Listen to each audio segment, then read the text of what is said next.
Assalamualaikum warahmatullahi wabarakatuh.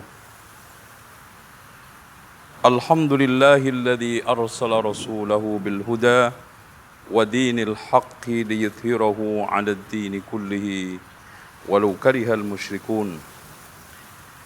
Asyhadu an la ilaha illallah wahdahu la syarikalah wa anna Muhammadan abduhu wa rasuluh wa ba'd.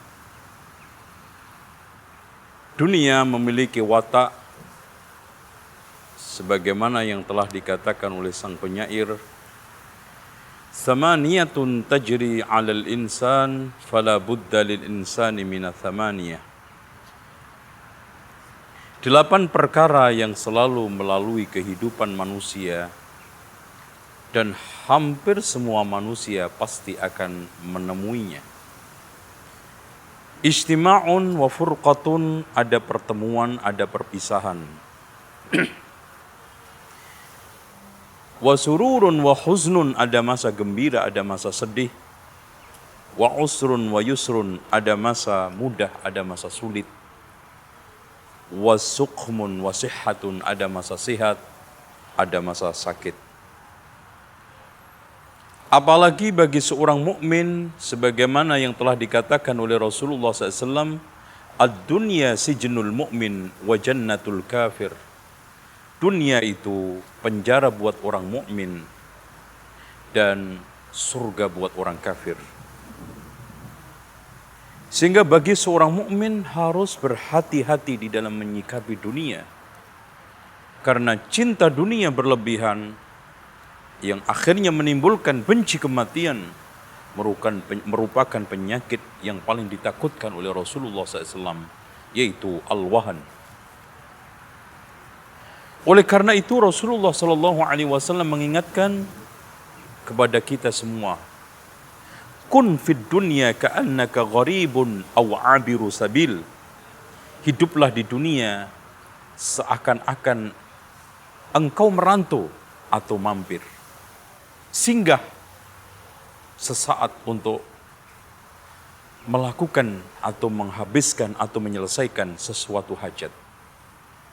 Maka pada saat Rasulullah SAW habis tidur dan tikar yang terbuat dari pelepah kurma membekas di dalam tubuhnya, maka salah seorang sahabat Rasulullah SAW merasa kasihan. Kenapa ya Rasulullah, engkau tidak berusaha untuk memerintahkan saya mencari bantal yang agak empuk, alas tidur yang agak sedikit lembut? Apa kata beliau? Mali walid dunya. Apa urusannya saya dengan dunia? Ma ana walid dunya illa karakibin. Sesungguhnya saya buat dunia seperti orang yang naik. Istadalla tahta syajarah, yang berteduh sesaat di bawah pohon untuk sedikit mencari peristirahatan, untuk agak sedikit menghilangkan keringat. Summa raha wa tarakaha, kemudian dia pergi lalu meninggalkannya. Maka Allah Subhanahu wa taala mengingatkan kepada kita, wa'lamu annama amwalukum wa auladukum fitnah. Ketahuilah sesungguhnya harta kalian, anak kalian adalah fitnah.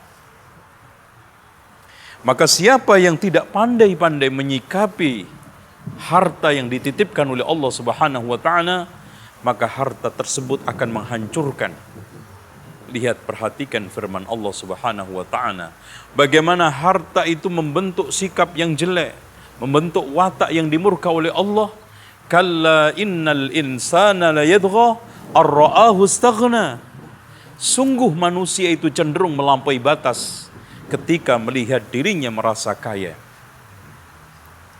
merasa dia memiliki segala-galanya, membuat dia lalai, membuat dia jauh dari Allah Subhanahu wa taala. Bahkan saling membunuh, saling jegal-menjegal, dan menghalalkan segala cara, membuat kerusakan di muka bumi, watak pencinta dunia. Sehingga Rasulullah SAW mengatakan, ma dhi'bani ja'i'ani ursila fi ghanamin bi afsad lahuma min hirsil mar'i 'alal mal wasyaraf lidinihi. Tidaklah ada dua serigala yang sedang kelaparan. Dilepas ke dalam satu kambing masih lebih bahaya dan masih lebih sadis orang yang gila harta, ambisi kedudukan, mengorbankan agamanya. Kenapa Rasulullah mengumpamakan serigala? Karena di antara sekian hewan buas yang paling sadis adalah serigala. Karena ketika memangsa mangsanya langsung dimakan hidup-hidup. Bagaimana sekarang dua serigala yang sedang kelaparan berebut satu kambing? Subhanallah, sangat dahsyat, sangat mengerikan. Tapi ternyata masih lebih mengerikan, sangat dahsyat orang yang gila harta, ambisi kedudukan, mengorbankan agamanya. Dengan demikian, Rasulullah SAW pernah menggambarkan betapa hinanya satu kehidupan dunia ini.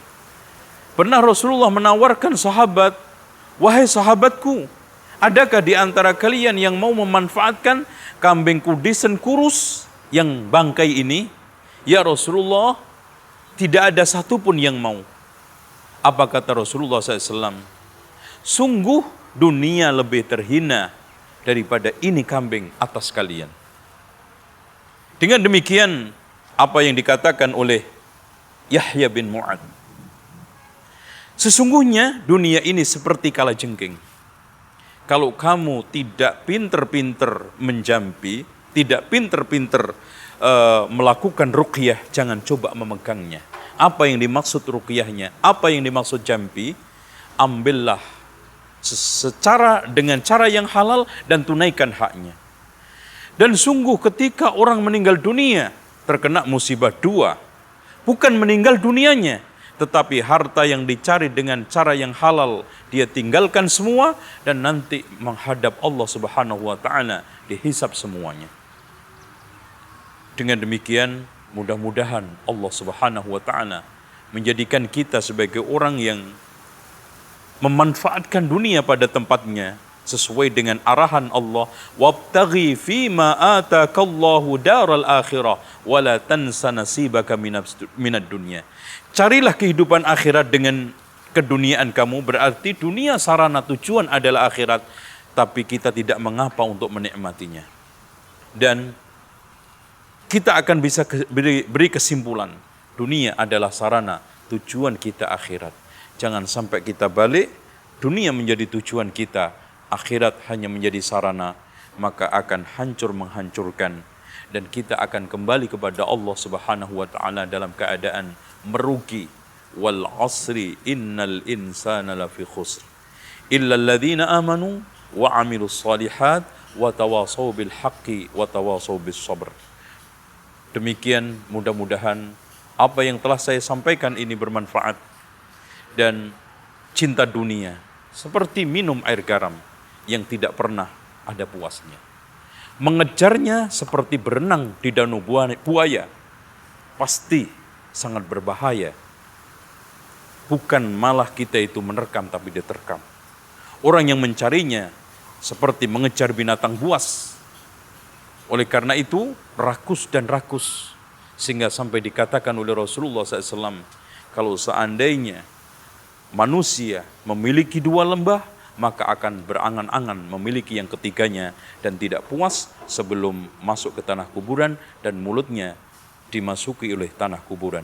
Aqulu qawli hadza wastaghfirullaha li wa lakum wastaghfirullahal azim innallaha huwal ghafurur rahim. Wassalamu alaikum warahmatullahi wabarakatuh.